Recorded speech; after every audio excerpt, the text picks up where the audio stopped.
Bom, a gente vai bater um papo agora ao vivo com o Ronaldo Fernandes, ele que é analista de mercados, é o titular da Royal Rural.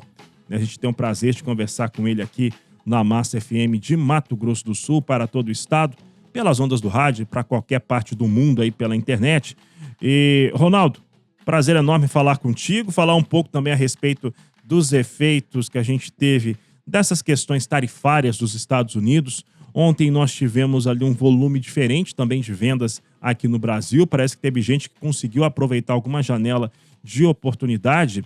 E eu quero saber de você sobre os primeiros impactos, né, que a gente teve. A gente teve impacto de soja caindo, principalmente. Tivemos dólar caindo bastante e até óleo de soja recuou muito. Aí ontem a gente teve uma recomposição das coisas, dólar acabou indo até para um cenário mais estável aqui no Brasil, né? Mas com uma tendência também dos prêmios ficarem melhores aqui no país. Como é que você avalia essa questão, Ronaldo?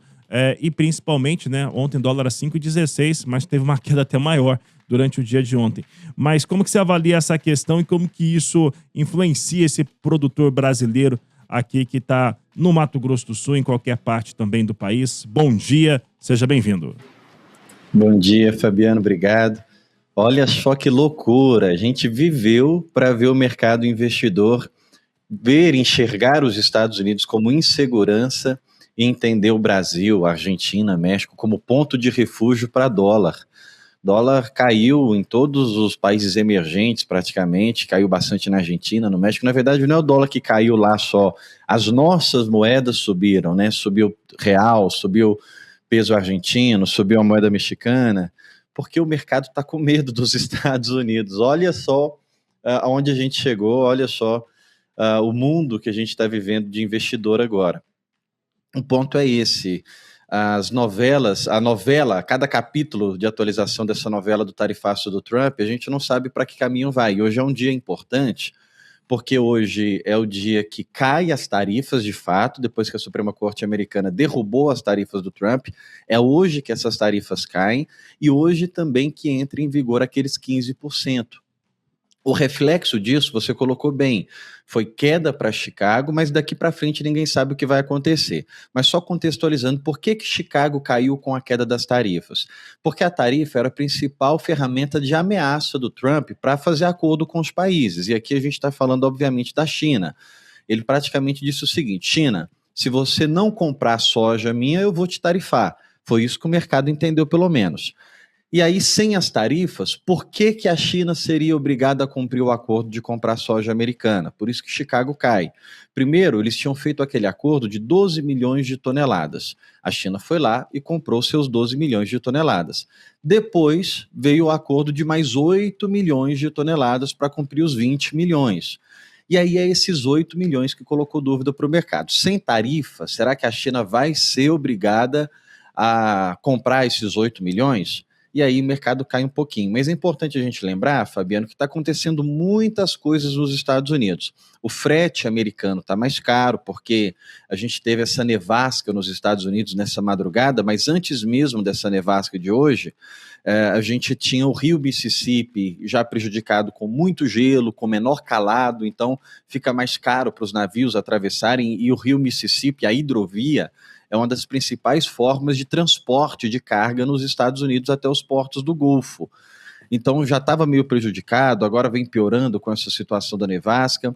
E agora a China volta do feriado. A China estava em feriado lunar, é uma semana de feriado, igual a gente passou quase uma semana de carnaval aqui.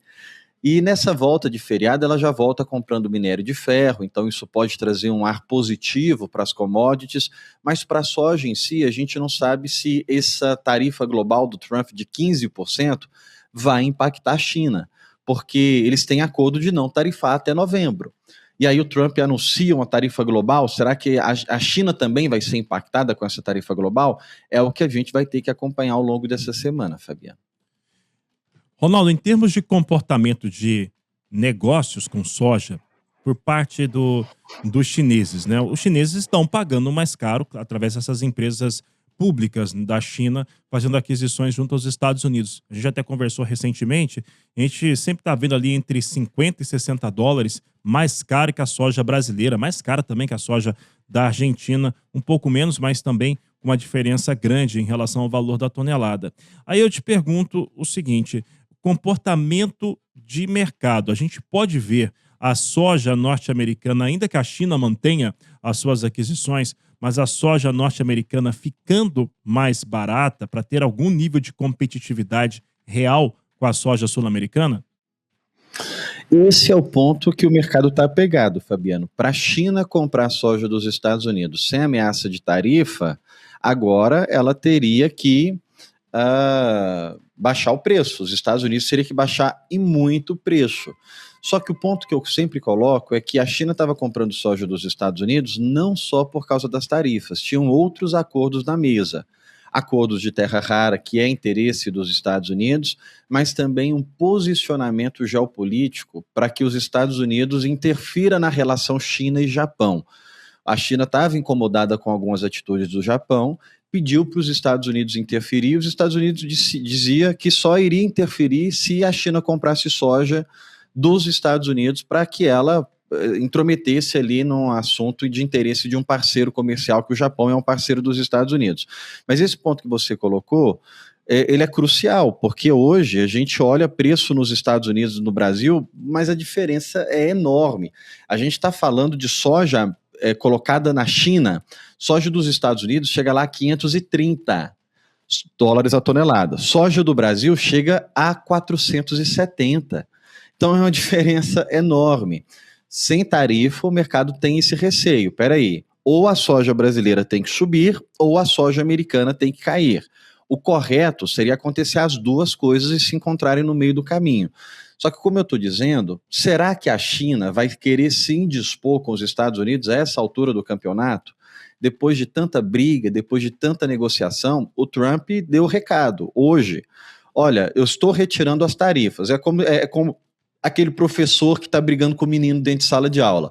Eu estou tirando as tarifas, mas qualquer gracinha vai se ver comigo. O recado dele foi praticamente esse hoje. Estou tirando a tarifa, qualquer país ali que ameaçar qualquer coisa tarifária vai ser punido, vai ser tarifado novamente. É bom a gente lembrar que o Trump ele perdeu uma sessão. A Corte, a Suprema Corte, impediu que ele usasse uma lei específica, mas ele tem mais pelo menos 3 leis para tarifar. Uma delas ele está usando para essas tarifas globais que vale por 150 dias. Se até lá o Congresso não aprovar a sua emergência, ele tem mais outras 2 sessões, mais outras 2 leis que ele pode recorrer para tarifar, que é uma lei de segurança nacional, ele pode alegar que ele está tarifando um país específico por proteção nacional, ou ele pode alegar também que ele está tarifando algum país específico por competição desleal, por preço desleal, que de fato é o que acontece com os Estados Unidos. Os Estados Unidos ele é muito mais taxado do que ele taxa de volta. Então ele pode usar com conforto essa lei. Será que a China vai querer entrar de novo nessa disputa? A gente não sabe.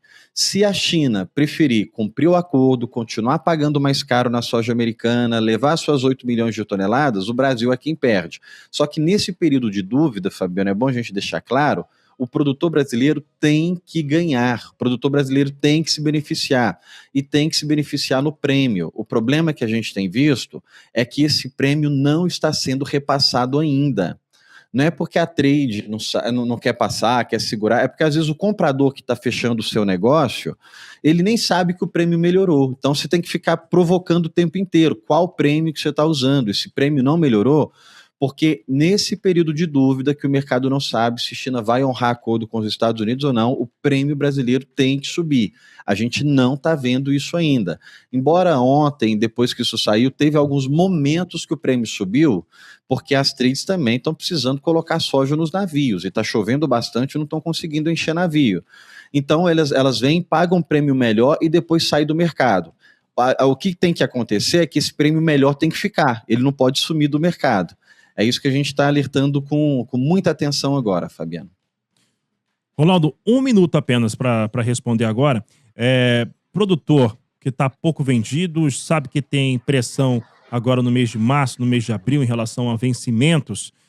Qual que seria a melhor estratégia tendo em vista tudo isso? Porque, na verdade, o comprometimento de vendas aqui de soja do Brasil tá bom para as exportações, né? Tá com bom volume. Olha, eu sei que muitos produtores não gostam de fazer, mas a melhor estratégia que eu tenho visto ainda é vender Chicago. Chicago vai tentar se sustentar agora com tudo isso que está acontecendo, mas de março para frente acredito que vira para queda. Então eu não arrastaria soja para segundo semestre, mas se for arrastar, leve a soja com Chicago vendido, faça o hedge, a proteção dessa soja que vai se levar para o segundo semestre. Agora, aquele produtor que precisa vender enquanto ele está colhendo, ele já deveria ter vendido. Agora ele vai ter que aproveitar esses momentos diários, vai ter um dia que vai ter pico de prêmio, ele vai ter que ir lá e vender, porque a janela dele de acertar agora é muito mais curta, mas para longo prazo, sem sombra de dúvida, eu vejo como oportunidade ainda a venda de Chicago, Fabiano. Muito bem, Ronaldo Fernandes, meu amigo, obrigado pela sua participação. Né? Quem estava acompanhando pela internet viu ali que tá chuvoso também em Goiânia, por aqui também chove todo dia. Bom dia para você, bom trabalho, Ronaldo.